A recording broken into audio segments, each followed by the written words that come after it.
hope you are keeping well.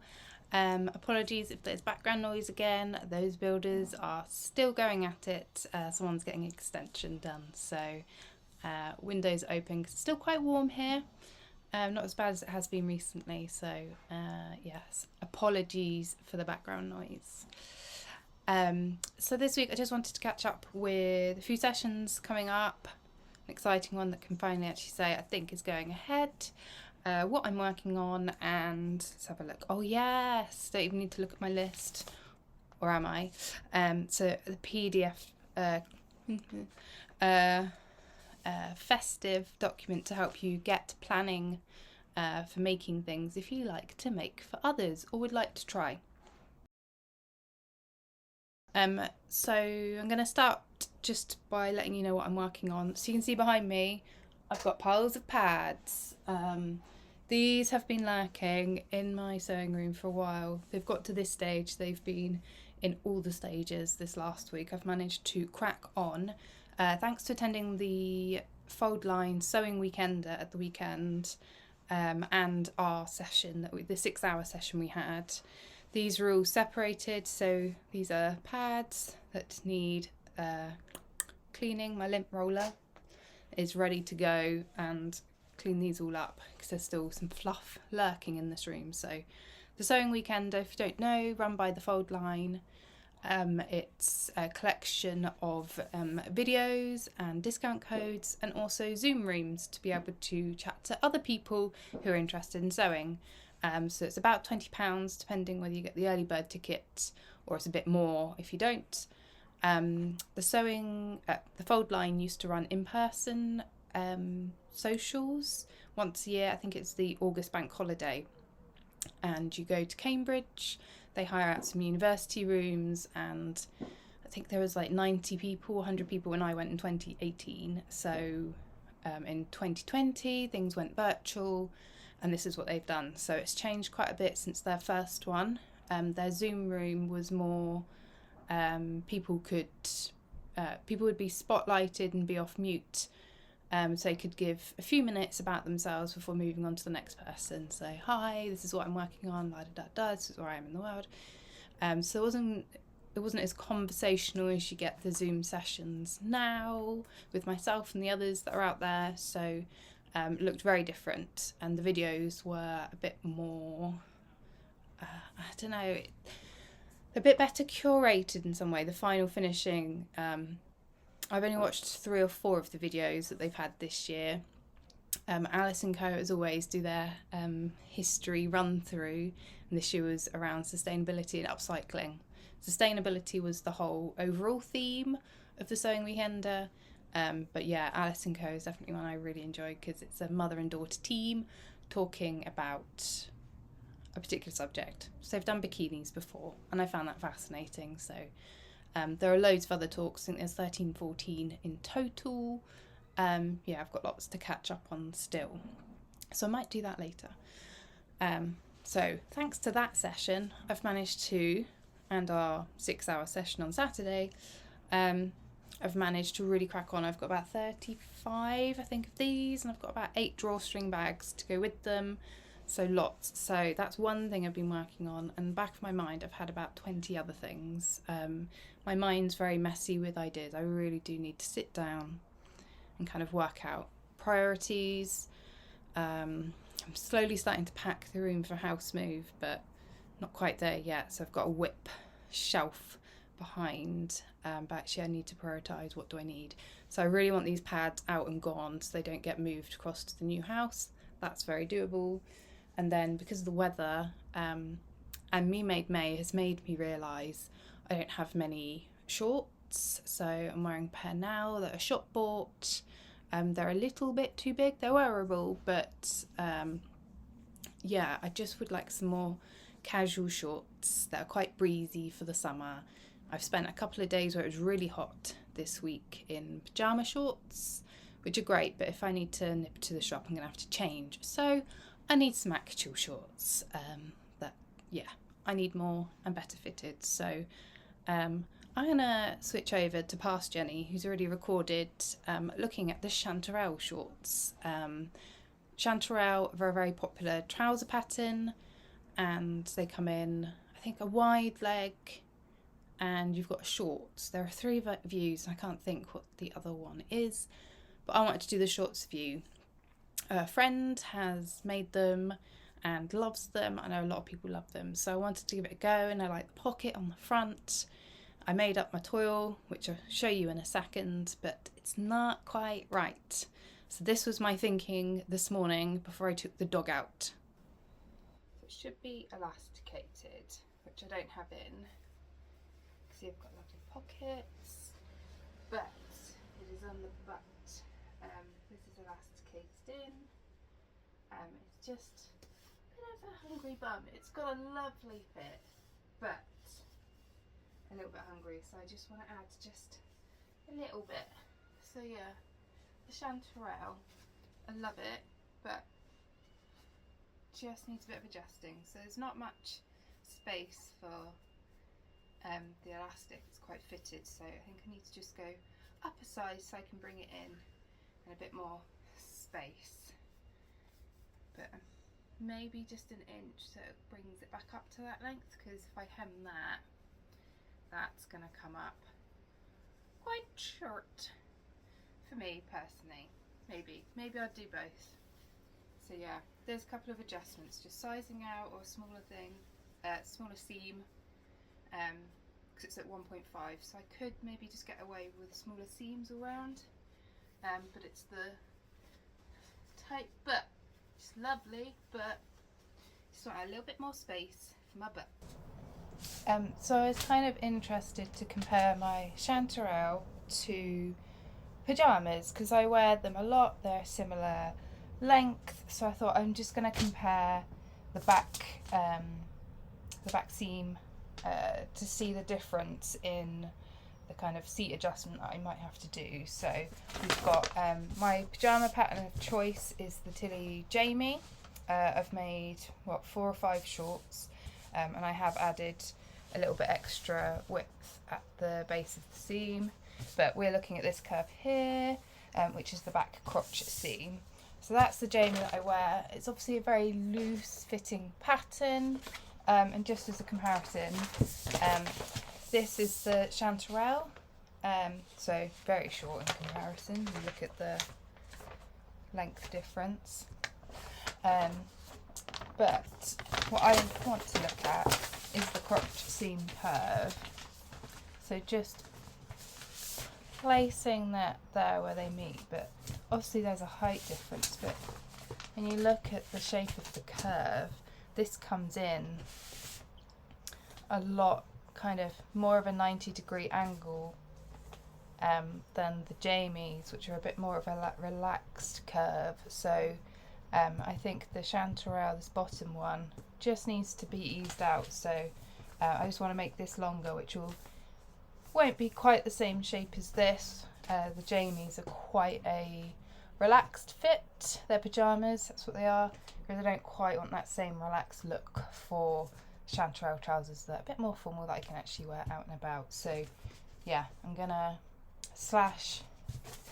What I'll do is I will slash along here, and then I'll split it open a bit just to give extra width there, but not adding anything at the side seam there, and hopefully that will just give me a bit more breathing room around my butt. It'll give extra length there, maybe an inch. I need to have a think, but yeah, it was really interesting just to compare, to see the difference between my really relaxed pyjamas and yeah, the Chanterelle shorts. So I hope that's kind of interesting. So I'm going to quickly talk through how I'm going to do this adjustment, just because I thought you might find it interesting. So what I've decided to do is I'm just going to measure. I've copied out the pattern piece, so I'm going to make my adjustments on this paper. I got it on a roll from William G, I think it was a recommendation from Mandy. So that crotch length is 39.5. So that's on that's too snug on my butt. And then this, as a comparison, as an idea, this is the Tilly back pyjamas, and that's 47.5. So it's a difference of about 8 centimetres. So I don't want it as relaxed as the Tilly. Get rid of that. but I do need some room, so I'm thinking let's split the difference. I think I'm going to add in 4 centimetres, so just over an inch, what's that, inch and a half into the back, and that will just make this less hungry on my butt. And I've carried over the notches as well, so I'm going to draw a straight line which goes 90 degrees to the grain line, which I've put on there. I'm going to line that up with the grain line, so let's go down here. Where's my pencil gone? I use a biro. I'm going to split it from, so the seam allowance is 1.5 centimetres. So I'm going to make the split. I'm going to cut from here all the way to here, and actually I want to mark my seam allowance over here. I want to make the distance 4 centimetres at this point where the seam allowance is, because that's all going to be gone, but it's 4 centimetres from that point I'm going to add in. I've had to do this before. This is why I'm a little bit scared, not scared, but apprehensive about doing trouser pattern smutch. Me Made May showed me I don't have many bottoms, other than skirts and dresses. I don't actually have any trousers or shorts, because I'm a little bit wary of having to do adjustments to fit my body. I've got wide hips. It should be proportional, but also I know from doing a trouser course that my back rise needs this, and often on the course I had to bring in. So what I'm going to do on this scrap here, which is going to fill the gap, it's going to be stuck behind. You can see that split. What I like to do is make a line. That's going to be where the stitch line is, and I'm going to measure out 4 centimetres, so there and there. That's my 4, 4, yes, that's my 4 centimetres. Oh, and that was off camera, that's silly. So I've drawn a line, and that's my gap of 4 centimetres that I want to add into my butt. I'm going to pop that behind. Oh, and do you know what I do as well? So I often mark the centre, which again you can't see, guys, this is poor work. I've marked the centre of that line, and I'll do a 90-degree line off of that centre mark. Let's just extend it a bit further, it's got to go all the way across. I mean, this is what I do, but whether it's correct or not, but it seems to work. So then I know that I can centre up this pivot point on the line, so I know that it's not going to be too awkward or skewed. It's going to be nice and straight. So up this end, which I'll pull back, the 4 centimetre gap here, I'm going to mark up where my seam allowance was, so not the edge of the paper. I'll do that, and I've got some washi tape, which has come off badly, but for now, get the point, that, and then I'll shuffle this side across to match up seam allowance with the 4 centimetre gap. I'm just going to roughly do a smaller bit just so I can move it, and then at this end moving that pivot point, like where it meets the seam allowance, just onto my middle straight line so it's not skew with. So I can just check, press it flat,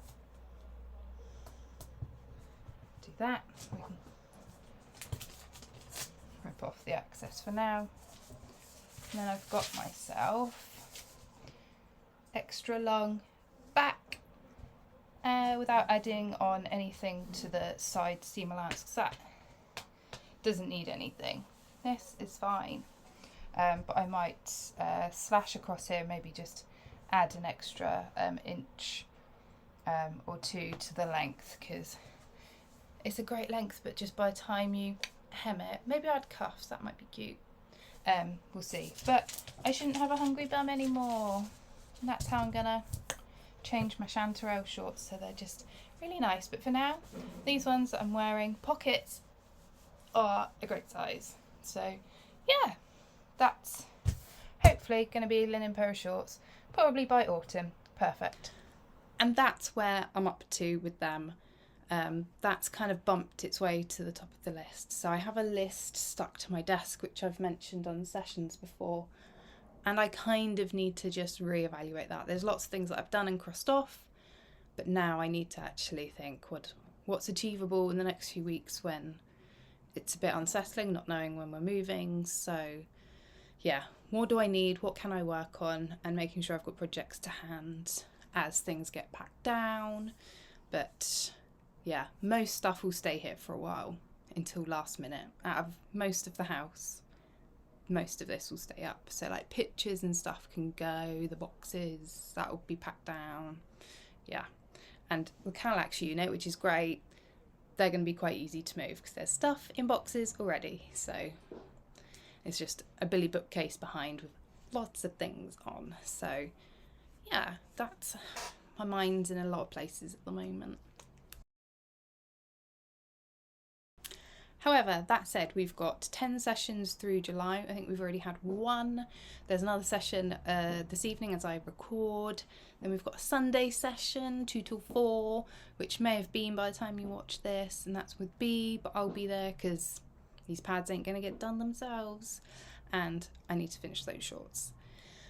And then after them, there'll be 7 sessions after that. So July, we have 10 regular sessions, and then I can say that I'm fairly sure we're not moving on. Well, not in July, I don't think we're moving. It was probably looking like August just because of where things are at paperwork wise. So I think I can confidently say by the time you've watched this, the shirts sew along on the 26th of July, which is a Saturday, 6-hour session is going ahead. Very unlikely we'll be moving that weekend. Packing a lot? Probably. But I can sew my shirt up. So if you're interested in sewing a shirt, want some company whilst working on a shirt, this is the session for you.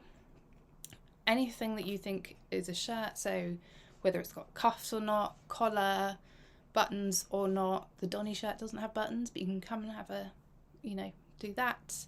If the title of the pattern says blouse, but you think it's a shirt, we'll allow it. So all things shirts, so whether you've done 1 or none, 10, whatever your experience, it's all about the shirts. If you want some inspiration, go back and find the video where I covered all the patterns from the shirt knockout, 16 patterns, and actually a few more that didn't quite make the knockout and why they look so great. But there are loads of shirt patterns out there. Shirt dresses also allowed. So yes, weekend, long session, shirts, shirts, shirts. So I really wanted to release my planning document for you this week, but there's been a couple of technical issues, not to mention the heat issues at the start of the week where I just had to just be kind and not get stuff sat at a computer. Anyway, we have a document. It's kind of what it looks like, and it's going to be available very soon on the website. I'm going to sneeze. Welcome back, post sneeze. And so the document is going to be downloadable. There's going to be a format where you can print it, either single page, so it takes up a whole A4 sheet, or in a booklet form. So this is one of my testing printers. Yeah, just a sneaky peek. So there's going to be 3 different pages, which means you can organise yourself for planning if you are making stuff for Christmas. Sorry, the C word, but Christmas. I said I'd prompt you in July. Here we are. Here's your prompt. If you want to make for Christmas and you don't want to have that panic, you can start thinking about it now, and that's what this planner is for. The 3 pages, you've got a shopping list, so everything you need to get in order to make projects. There are individual pages per person, so you can think about ideas, and a overall list, so all the people you're making for, and deadlines, and lots of check boxes as well, so you can see your progress. I'm hoping to make it an editable PDF. I'm having a couple of problems, so I just need to go back and test that on a few more devices. But otherwise it's printable, so if you're old school and like writing with a pen and paper, then this might be for you. Included in the download, it's not just those 3 pages. Oh no. What we've also got included, royal we, is some advice and tips if you're thinking about making for others, as well as some ideas. Lots of ideas, things that will be potentially free pattern out there, and fairly easy. So if you're not an experienced sewist, they can be quite basic and easy to make. Things where you don't necessarily need to know people's sizes. So there are a few garment suggestions where, like aprons, you don't necessarily need to know someone's size to make that. But I've also included on the advice how you can find out people's sizing for depending on the garment. So you'll have to get it to find out what I suggest. And it is going to be free. There's an optional donation, but there is going to be a code which is free, FREE, and that will get you the document for free. So yeah, feel free to pay for it. If not, it's just there for you. And like I say, there'll be a few different variations in the documents of how you want to print it. So again, if that's single page or you want a booklet form that you can print out, there's some advice on printing in there if that's not your thing. But my DMs and my emails are open if you want any help talking through how to print it. You can send the file to some printers. I recently had my shirt pattern Olia printed. I had the booklet printed. I minused a few pages out that I didn't need, like layout, don't need that. And it came in an A4 format. I've printed it at home, so it's A5, that's fine. And I've also put it through the sewing machine, so it's a proper booklet, and I'll talk you through that another time when it's available. So yeah, we've got that. That is coming soon, so keep an eye on social media for when the shirt sew along is released. When this document is finally released, just to help you start planning, and I need to start planning as well as everything else going on. So I can get thinking about ideas and then put it on my overall to-do list to start making, as and when I get to that point I decide to start making for the festive period. Who knows what I'll be making. So yeah, my brain's full up at the moment, but that's okay. I'm on top of it. I'm going to have to disappear to do some more packing, tidying and editing. But I hope you have a good week wherever you are, whatever you're up to. Let me know what you're making at the moment and if the PDF document might be useful to you. Yeah, take care and see you soon.